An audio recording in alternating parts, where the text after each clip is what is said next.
మీ దృష్టిలో ఈ సమస్త సృష్టికి కారకులు ఎవరు? ఈ సమస్త సృష్టికి కారకులు ఎవరో చెప్పడానికి ముందు 3 విషయాలు చెప్తాను. ఒకటి, దేవుడు ఒక్కడే, అనేకులైతే కాదు. పైగా దేవుడు పురుషుడు. ఈ మాట శుక్లయజుర్వేదం చెప్పింది.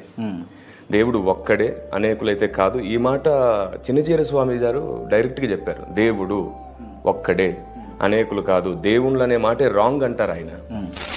దేవుళ్ళు 10 మంది ఉండరు, దేవుడు ఎప్పుడు ఒక్కడే ఉండును. అందుకే నేనేమంటున్నానంటే దేవుడు ఒక్కడే. ఆ ఒక్కడే సమస్త సృష్టిని చేశాడు. చూడండి, భూమికి ఒకటే సూర్యుడు, ఒకటే చంద్రుడు.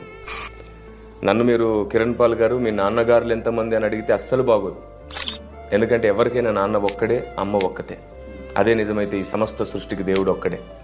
నా సమస్త పరిశోధనలో తపస్సమానమైన నా కృషిలో నేను అందరి దగ్గర తెలుసుకున్నాను. ఎందరో పెద్దల ఆలోచన నేర్చుకున్నాను.